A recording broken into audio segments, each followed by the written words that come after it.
प्रीतमगढ़ के राजा खड़क सिंह बहुत ही अय्याश और मजाकिया किस्म का राजा था। अपनी दो दो पत्नियों के रहते हुए नर्तकियों के साथ मुजरा सुनता रहता था। इसका फायदा डाकुओं के सरदार चंपत सिंह ने उठाया। वो धीरे धीरे सरताजपुर गांव का लगान वसूल कर राजा को देने लगा। कुछ ही सालों में चंपत सिंह इतना मजबूत हो गया कि राजा भी उससे डरने लगे। वह मनमाना लगान वसूलने लगा। पिताजी, हम लोग दिन रात कड़ी मेहनत करके कमाते हैं और डाकू चंपत सिंह के आदमी हमारा धन छीन कर ले जाते हैं। अरे बेटा, हम लोग गरीब पंडित हैं। हमें तो पूजा करवाकर अपना पेट भरना है। हमें राजनीति से क्या लेना देना। नहीं पिताजी, हमारा काम हमारे धर्म की रक्षा करना भी है। इस बार हम लोग कोई कर नहीं देंगे। नहीं बेटा, डाकू लोग बहुत ही बुरे लोग हैं। उनका काम ही लूट, हत्या और छीना झपट्टी है। इन लोगों से पंगा नहीं ले सकते। नहीं माँ, हमें आवाज उठानी ही पड़ेगी। कब तक हम गुलाम बनकर रहेंगे बताओ। जगीरा, आज हमें दोगुना लगान वसूल करना है, चलो। तभी जगीरा लगान वसूलने ज्ञानचंद के पड़ोसी रत्न के पास पहुंचा। क्यों रे रतन, पिछली 2 बार से तुम्हारे बेटे की तबीयत खराब होने का बहाना बनाकर लगान नहीं दे रहा है। इस बार कोई बहाना नहीं चलेगा। आप सही कह रहे हैं, लेकिन मेरा बेटा बंकू सही में बीमार है और इस बार भी लगान नहीं चुका पाऊंगा। रतन, मैं कुछ नहीं जानता कि तुम और तुम्हारे परिवार का क्या होगा।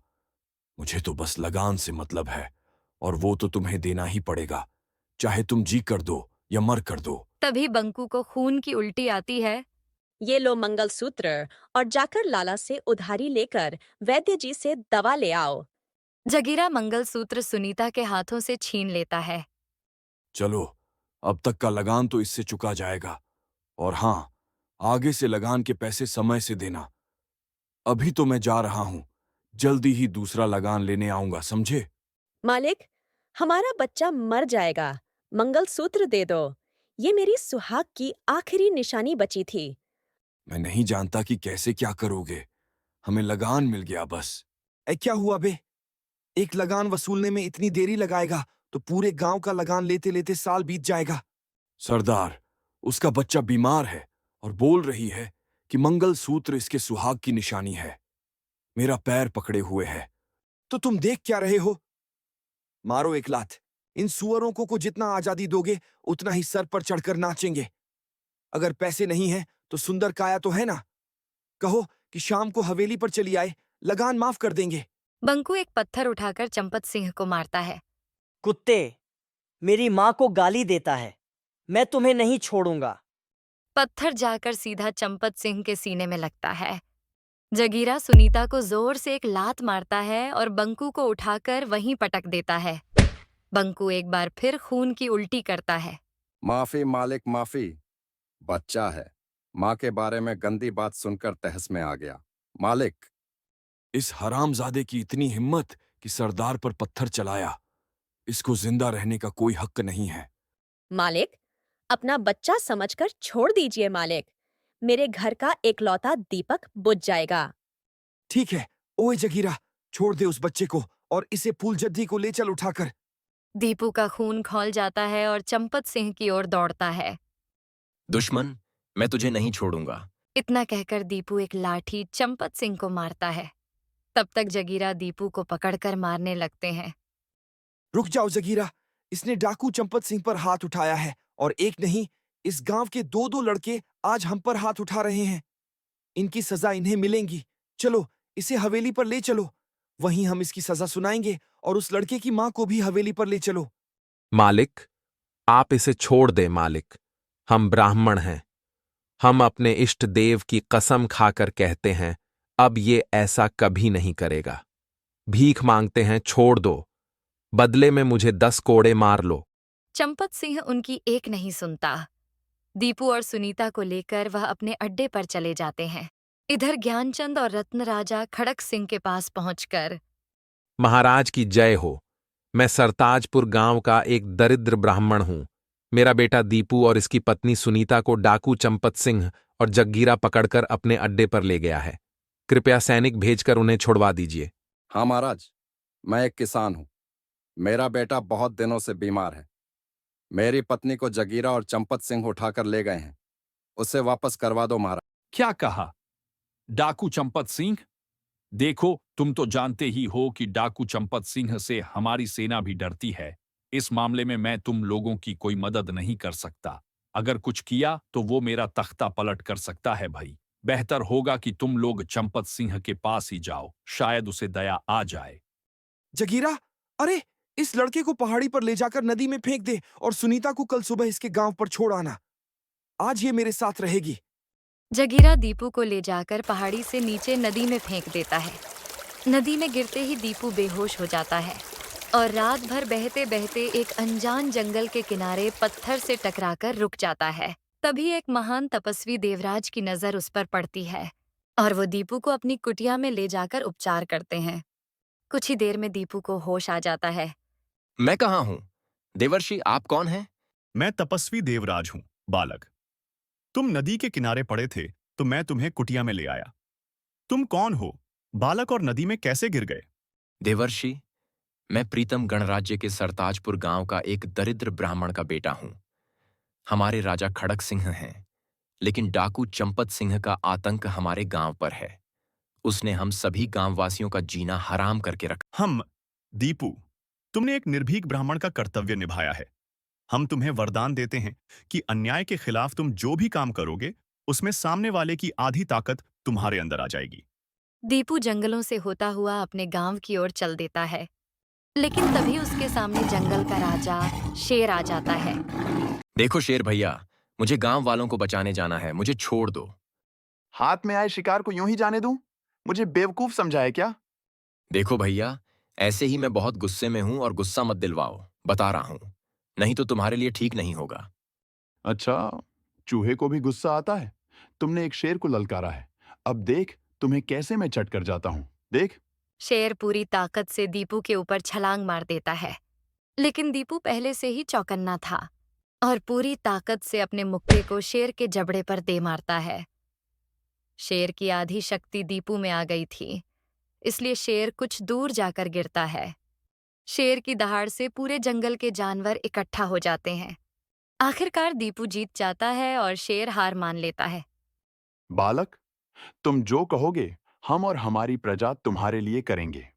तो ठीक है, तुम और सभी जंगल के जानवर हमारे गांव को डाकुओं से छुड़वाने में मदद करेंगे। ऐसा ही होगा। चील, तुम जासूसी कर बताओगी कि चंपत सिंह का गिरोह कहां पर है। जब हम चंपत सिंह से लड़ रहे होंगे तभी तुम ऊपर से पैसों की बारिश कर देना, ताकि डाकू लोग पैसे लूटने लगे और हम आसानी से उनको बंदी बना सकें। वाह, अच्छी योजना है। मुझे तो डाकुओं का भोजन भी मिल जाएगा। बंदर मामा, आप पहले से ही सभी साथियों के साथ पेड़ों पर रहेंगे। मौका मिलते ही डाकू का हथियार उठाकर भाग जाना। गजब, मुझे भी हथियार का डर नहीं रहेगा। निहत्थे डाकुओं का स्वादिष्ट भोजन, मजा आ जाएगा। कोयल बहन, तुम्हें जैसे ही कोई गड़बड़ दिखाई दे, अपनी मधुर आवाज से हमें सूचित करना।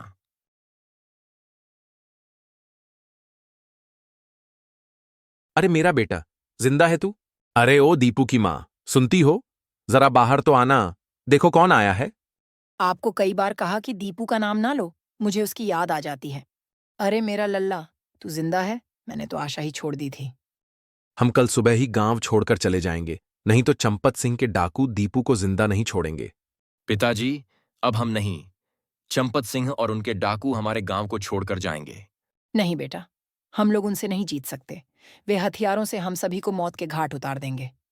पिताजी की बात मान ले दीपू, हम लोग चलते हैं कहीं दूसरी जगह। अरे, जिंदा बचे तो कहीं भी रहकर अपना जीवन गुजार लेंगे।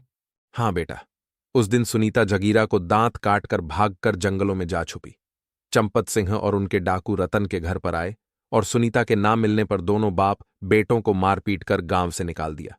दीपू ज्ञानचंद को अपने साथ हुई घटनाओं के बारे में बताता है। ज्ञानचंद और विजया को विश्वास दिलवाता है कि वो और जंगल के उसके साथी मिलकर डाकुओं को गांव से मार भगाएंगे। दूसरे दिन सुबह में कोयल आकर कूकने लगती है। पिताजी, लगता है खबरी ने डाकुओं को बता दिया कि मैं आ गया हूं। कोयल, तुम जाकर जंगल में खबर कर दो। तभी चील आकर बताता है कि चंपत सिंह अपने सभी डाकुओं के साथ गांव की तरफ आ रहा है। इधर कोयल के कहने पर शेर सभी जानवरों को लेकर सरताजपुर गांव पहुंच जाता है। सभी गांव वाले घबराकर इधर उधर भागने लगते हैं। गांव वासियों, जंगल से ये जानवर हमारी मदद के लिए आए हैं। आप लोग घबराए नहीं, अपने अपने घरों में सुरक्षित रहें। बोलो बालक, अब हमें क्या करना है? सबसे पहले शेर भैया, आप लाला के घर जाकर उसे हड़काकर पैसे ले आओ और चील को दे दो। चलो, ये काम तो मैं यूं ही कर दूंगा। शेर जैसे ही लाला सेठ के घर में घुसता है, पूरे घर में हड़कंप मच जाता है। सारे नौकर इधर उधर भाग जाते हैं। सेठ तिजोरी छोड़कर कमरे में बंद हो जाता है। बंदर मामा जाकर उसमें से सारे पैसे लेकर एक कपड़े में बांधकर चील को दे देते हैं। तभी कोयल कूकने लगती है। चंपत सिंह, जगीरा और डाकुओं के साथ वहां पहुंचता है। पंडित, हमें मालूम है कि तुम्हारा बेटा जिंदा बचकर आ गया है। चुपचाप अपने बेटे को सरदार के सामने ले आओ, नहीं तो हम तुम्हारे घर को आग लगा देंगे, समझे? मैं भी तुम ही लोगों का इंतजार कर रहा था। अरे, तू क्या निकलेगा? मैंने तुम्हें बिल से निकालने के लिए जानबूझकर तुम्हारे पास खबर पहुंचवाई थी। अच्छा, तो चींटी के भी पर निकल आए।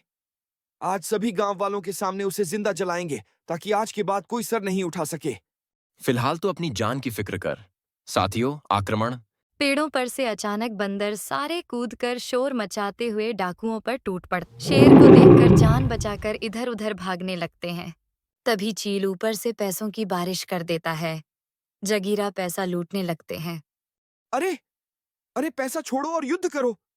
मुझे छोड़ दो, मुझे छोड़ दो। ये शेर मुझे खा जाएगा। वो कुछ सोच पाता उससे पहले सारे जानवर उस पर टूट पड़ते हैं। जगीरा के साथ चंपत सिंह भी मारा जाता है। गांव वालों, सभी अपने घर से बाहर आ जाओ। सारे डाकू मारे गए। अब हमारा गांव दरिंदों से मुक्त हो गया है। सारे गांववासी खुशी से नाचते हुए अपने अपने घरों से बाहर आ जाते हैं। कुछ दिन बाद रत्न भी अपने परिवार के साथ गांव वापस आ जाता है। दोस्तों, इस कहानी से हमें यही सीख मिलती है कि हमें अन्याय के खिलाफ आवाज उठानी चाहिए। हमें अपने और अपने परिवार के लिए सभी चुनौतियों का सामना करना चाहिए। तो हमें कमेंट में बताएं कि आपको हमारी कहानी कैसी लगी, और हमारे वीडियो को लाइक करें, शेयर करें और सब्सक्राइब करना ना भूलें। धन्यवाद।